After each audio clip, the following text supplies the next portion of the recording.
Thank you, David. Awesome. I also wanted to take an opportunity to thank the overwhelming support we got yesterday for our packing party for Haiti. We actually packed over 300 packets in 1 hour. We were rocking. So thank you guys, everybody that showed up, and we're just so supportive. We just cannot tell you how much we appreciate it.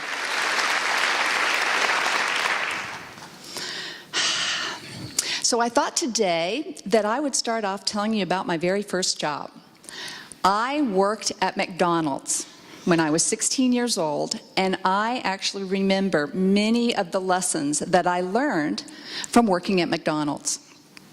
Now, among one of them, I recall, was every manager's priority that I would learn this thing. And it was, for McDonald's, after you had prepared everything you were supposed to prepare, and you had cooked everything you were supposed to cook, and you had cleaned everything you were supposed to clean, you were still supposed to look busy. Now, there were specific techniques that we were given, and always in McDonald's, we were supposed to look busy. So one of the common techniques was wiping the counter. Didn't matter if it had been wiped 100 times before, wiping the counter.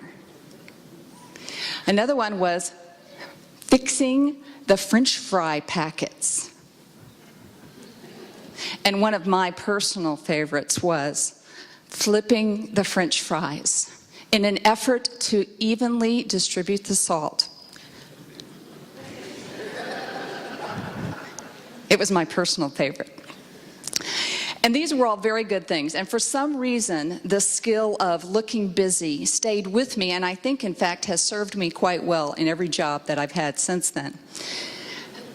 Unfortunately, it seems like looking busy is an important attribute, something in our culture that we value greatly.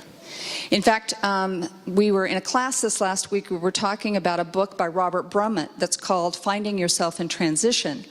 And in the book, Reverend Brummett points out that in our culture, being busy, being a cog in the economic wheel, being productive is very highly valued.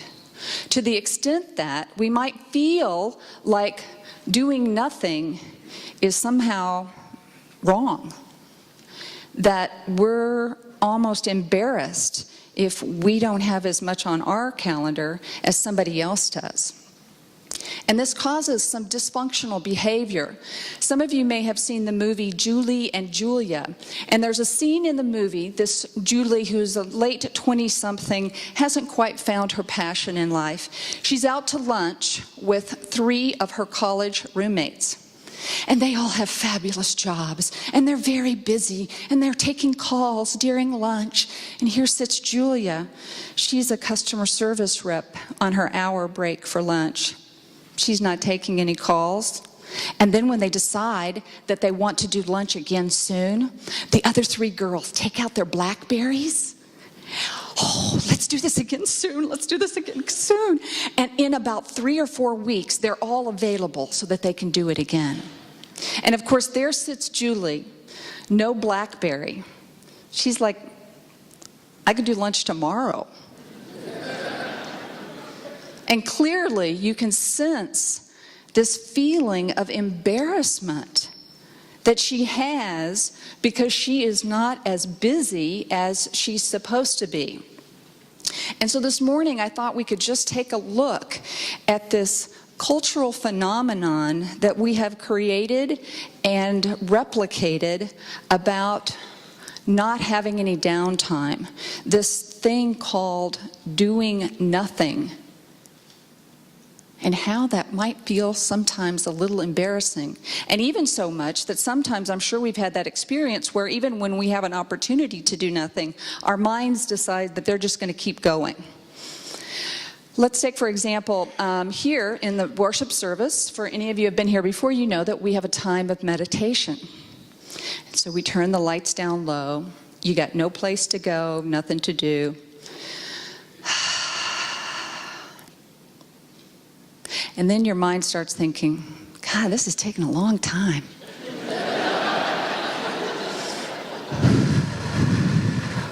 Are they going to be done yet? Man, I'm getting hungry. I think I'll have a salad for lunch. I wonder if Mary wants to go to lunch. Actually, maybe I'll have a pizza. I wonder if they're and there we're off. We're off. We're not here. We're pretending. I know you guys. I've done it too. You're breathing in and breathing out. Breathing in and breathing out. Your brain's someplace else. And so we all do it. Our brains have been so assimilated into this culture that it's as if our brain is embarrassed to shut down. And yet, if we don't find a way to do that, we can't really feel alive. So this is a pretty big deal. There's a Unity minister who's a professor out at Unity Institute named Reverend Paul Hasselbeck, and he has written a book called The Point of Power. And in this book, he points out a very important fact, and that is that we are only alive in this moment. And therefore, that's where the point of power is in our life. I'm sure we've all had those feelings like we're living in the past or we're living in the future. But the energy that we're generating about some past experience or that we're giving to some future event is actually taking place in this present moment. And so Reverend Hasselbeck points out how important it is to actually be present in the present moment. To not be sleepwalking through life, but to actually allow yourself to fully feel what it's like to feel alive. And so the first thing he says is that we must recognize that the point of power is only in the present moment. And the second thing he points out is we need to be able to find out where our awareness is. So I'd ask everybody just for a moment here, close your eyes. And locate where the feeling of alive is. Is it inside your body? Is it your breath?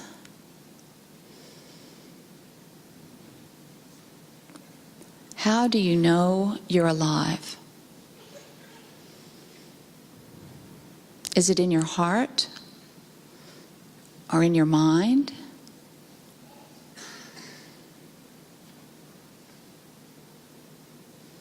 Is it wound tightly into a ball, or is it scattered out?